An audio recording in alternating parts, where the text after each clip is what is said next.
தேவனுக்கே மகிமை உண்டாவதாக. இன்றைய தியானம் தலைப்பு இயேசுவின் வார்த்தைகள்.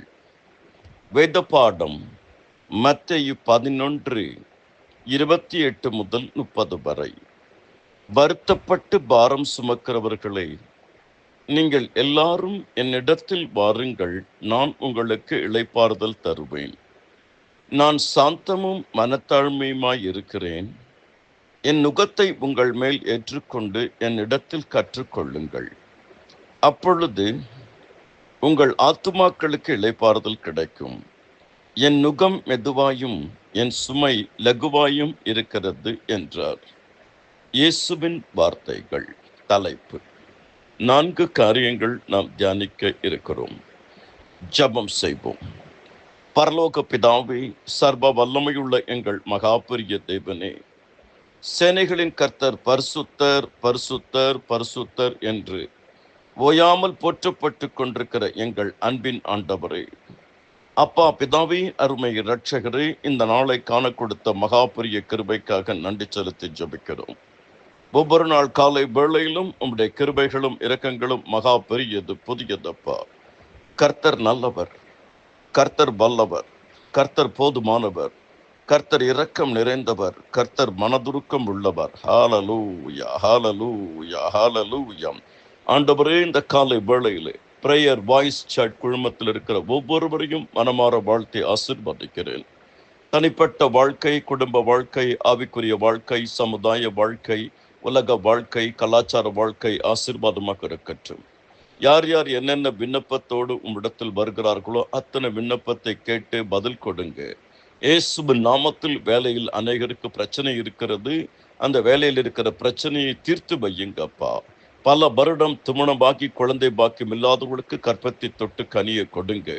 இயேசுவின் நாமத்தில் கர்த்தாவே, கடன் பிரச்சனைகளை தீர்த்து வைத்து கடன் எல்லாம் அடைத்து கொடுங்கப்பா. 10th ஸ்டாண்டர்ட் +1 +2 படிக்கிற பிள்ளைகள் நல்ல பரீட்சை எழுதி நல்ல படித்து நல்ல மதிப்பெண்களை பெற்று மேல் வகுப்புக்கு செல்ல, காலேஜுக்கு செல்ல கிருபை செய்யுங்க. இயேசுவின் நாமத்தில் ஊழியக்காரர்கள் ஒவ்வொருவரையும் ஆசீர்வதிங்கப்பா.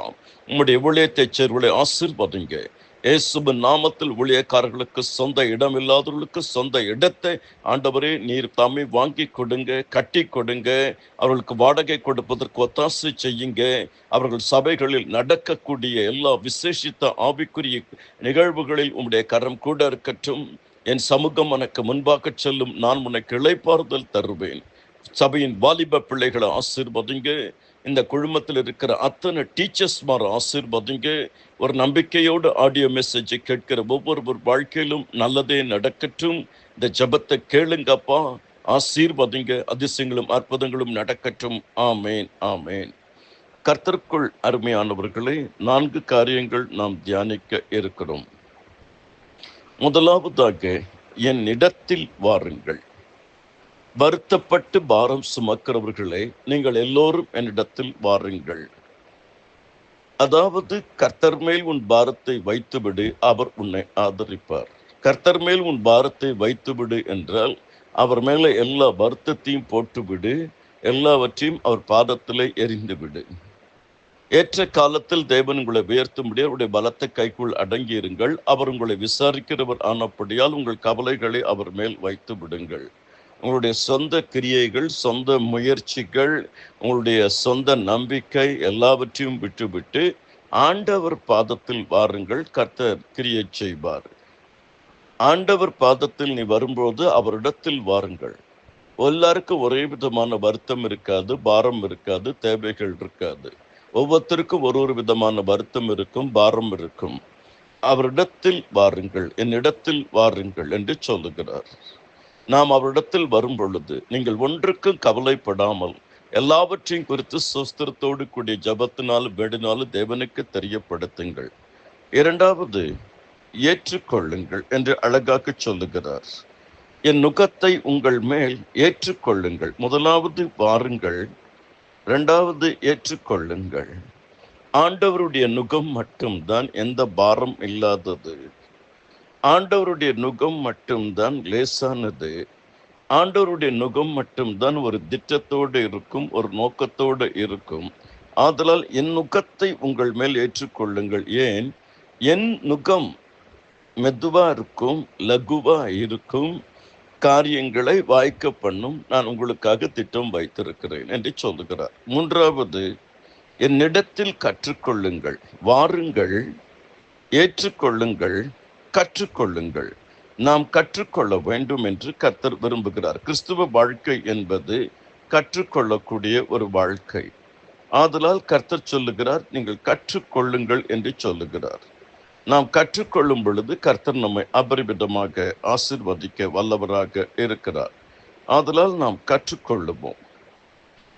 கர்த்தரிடத்தில் எதையெல்லாம் கற்றுக்கொள்ள வேண்டும்? நீ அவரிடத்தில் வரும் பொழுது அவர் நுகத்தை ஏற்றுக்கொள்ளும் போது சாந்தமும் மனத்தாழ்மையும் உள்ளவராக இருக்கிறேன் என்றார். மனுஷனே அவர் உனக்கு நன்மை இன்னதென்று அறிவித்திருக்கிறார். நியாயம் செய்து இரக்கத்தை சிநேகித்து அவருக்கு முன்பாக மனத்தாழ்மையை நடப்பது இல்லாமல் வேற என்னத்தை கர்த்தரிடத்தில் எதிர்பார்க்கிறார்? சாந்த குணமுள்ளவர்கள் பாக்கியவான்கள் பூமியை சுதந்திரித்துக் கொள்வார்கள். சாந்த குணமும் மனத்தாழ்மையும் நமக்குள் வந்தாலே கிறிஸ்துவின் சிந்தை வந்துவிடும், எழுப்புதல் தானாக நடக்கும். அதனால்தான் சாந்த குணம் நமக்கு மிகவும் மிக முக்கியம். ஆவியின் கனிகளில் ஒரு கனி சாந்த குணம், மனத்தாழ்மை. மனத்தாழ்மை மிகவும் மிகவும் முக்கியம். இயேசு கிறிஸ்து சிலுவையின் மரண பரியந்து தன்னைத்தான் தாழ்த்தினார். நான்காவது, பெற்றுக்கொள்ளுங்கள். எதை பெற்றுக்கொள்ள வேண்டும்? அவர் சொல்லுகிறார் அழகாக, இளைப்பாறுதலை பெற்றுக்கொள்ளுங்கள். 2 விதமான இளைப்பாறுதல். ஒன்று, உன்னுடைய எல்லா வருத்தத்துக்கும் உலக பிரகாரமான ஒரு இளைப்பாறுதல். 2வது, ஆத்தும இளைப்பாறுதல். தேவன் அதை கொடுக்க வல்லவராக இருக்கிறார். லேசான அவர் கொடுக்கும்போது இளைப்பாறுதல் ரொம்ப, அவருடைய நுகம் லேசா இருக்கிறதுனால உன்னுடைய வருத்தத்தை எல்லாம் அப்படி லேசா மாற்றி இளைப்பாறுதலை கொடுப்பார். அவருடைய நுகம் மெதுவா இருக்கிறதுனால, அதனால உன்னுடைய பேர்டன் எல்லாம் அவர் என்ன பண்ணுவார்? எல்லாத்தையும் எடுத்துக்குவார். உனக்கு இளைப்பாறுதலை அவர் கொடுப்பார். காரணம், நீ அவருடைய பிரசன்ஸ்ல வந்திருக்கிற, அவருடைய சமூகத்துல வந்திருக்கிற. கர்த்தருக்குள் அருமையானவர்களே, என்னிடத்தில் வாருங்கள், ஏற்றுக்கொள்ளுங்கள், கற்றுக்கொள்ளுங்கள், பெற்றுக்கொள்ளுங்கள். உங்கள் அனைவருக்காகவும் ஜெபித்திருக்கிறேன், தொடர்ந்து ஜெபிப்பேன். கர்த்தர் தாமே உங்கள் ஒவ்வொருவரையும் அபரிமிதமாக ஆசீர்வதிப்பாராக. கர்த்தருடைய கிருபை உங்களை வழிநடத்துவதாக. உங்கள் துக்கம் சந்தோஷமாய் மாறும்.